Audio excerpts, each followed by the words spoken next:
আসসালামু আলাইকুম প্রিয় দর্শক, আশা করছি সকলেই ভালো আছেন। প্রিয় দর্শক, ছাত্রলীগ নেতা জামালপুর বিশ্ববিদ্যালয়ে গিয়েছেন আজকে পরীক্ষা দিতে পারেনি। কেন পরীক্ষা দিতে পারেনি? সেই কলেজের নেতা ছিলেন এক সময়, যখন শেখ হাসিনা দেশ থেকে ভারতে পালিয়ে যায় আওয়ামী লীগ ছাত্রলীগ নেতারা, যে ছাত্রলীগ দলটাকে একেবারেই নিষিদ্ধ ঘোষণা করেছে। আর সেই ছাত্র আজ পরীক্ষা দিতে গিয়েছে, তাকে পরীক্ষা দিতে দেওয়া হয়নি। পরে তারা তাকে আটকে রেখেছে, পুলিশকে কল দিয়েছে, পুলিশের হাতে তুলে দেবে। সেই সময় সেই বিশ্ববিদ্যালয়ের শিক্ষকরা সেই ছাত্রকে পুলিশেের হাতে দিতে দিচ্ছিল না।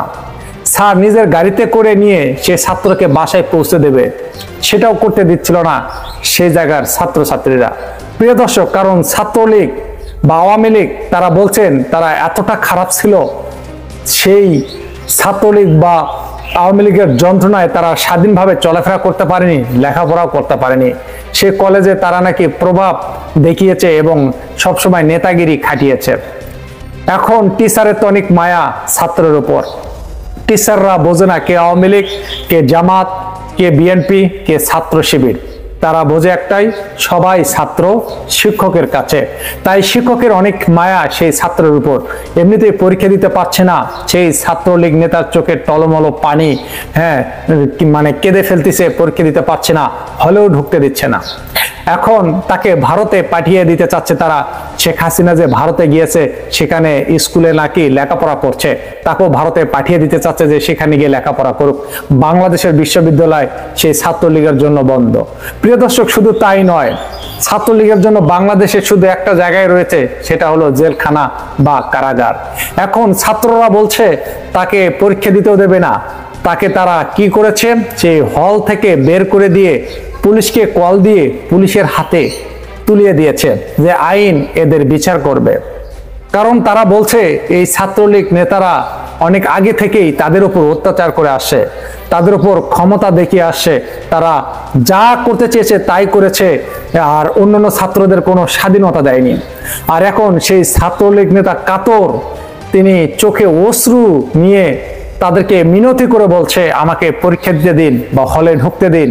কিন্তু বাকি ছাত্র বলছে যে না, ঢুকতে দেওয়া হবে না। কারণ তোমরা যে গাদ্দারি করেছো আমাদের সাথে, এটা মেনে নেওয়ার মতো না। বাংলাদেশের হাজার হাজার জনগণের জীবন কেড়ে নিয়েছো, বাংলাদেশের মানুষের সাথে তোমরা বেইমানি করেছো, বাংলাদেশের লোকের সাথে গাদ্দারি করেছো, বাংলাদেশের কোটি কোটি টাকা তোমরা বিদেশে পাচার করেছো।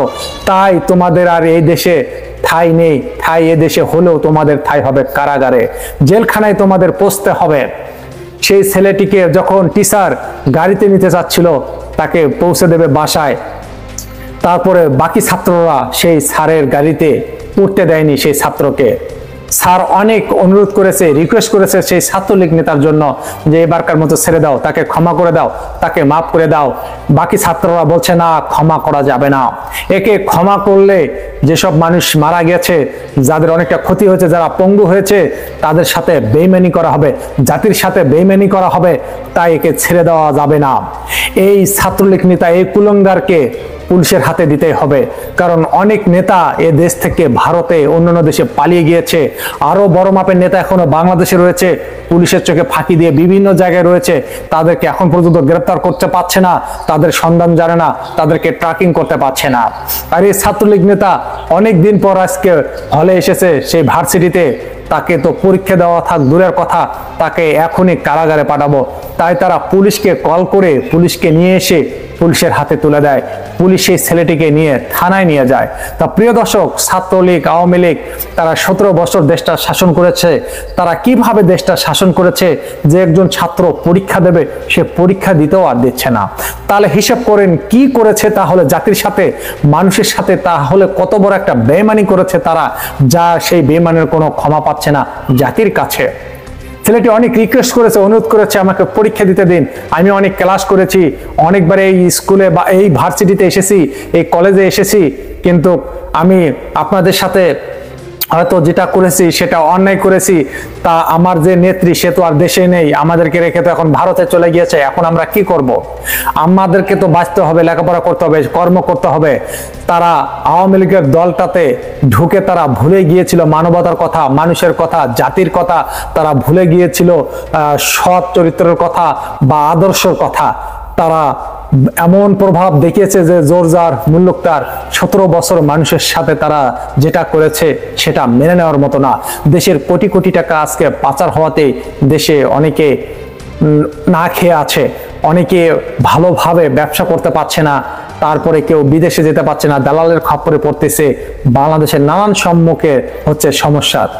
তা প্রিয় দর্শক, অবশেষে সেই ছাত্রলীগ নেতা অনেক অনুরোধ এবং রিকোয়েস্ট করার পরও ক্ষমা পায়নি বা তাকে ক্ষমা করে দেয়নি। তারপরে তাকে পুলিশের হাতে তুলে দেয়, পুলিশ নিয়ে যায়। আপনাদের মতামত অবশ্যই কমেন্ট বক্সে লিখে জানাবেন। এই জাতি, জনগণ, ছাত্ররা সেই ছাত্রলীগ নেতার সাথে যেটা করেছে এটা কি ঠিক করেছে না ঠিক করেনি, অবশ্যই কমেন্ট করে জানাবেন। আওয়ামী লীগেরা যেটা করেছে সেটা যদি ঠিক না হয়ে থাকে তাহলে আপনারা যেটা করলেন ছাত্রলীগের সাথে সেটা কি ঠিক হয়েছে? অবশ্যই এটা আপনাদের মতামত কমেন্ট বক্সে লিখে জানাবেন। আবারও দেখা হবে নতুন কোনো ভিডিওতে। আর সবাই ভালো থাকবেন, সাবধানে চলাফেরা করবেন, দেশের স্বার্থে সবাই কাজ করবেন, নিজের স্বার্থে কাজ করবেন তো আবারও মরবেন। আজ এ পর্যন্তই। আল্লাহ হাফেজ।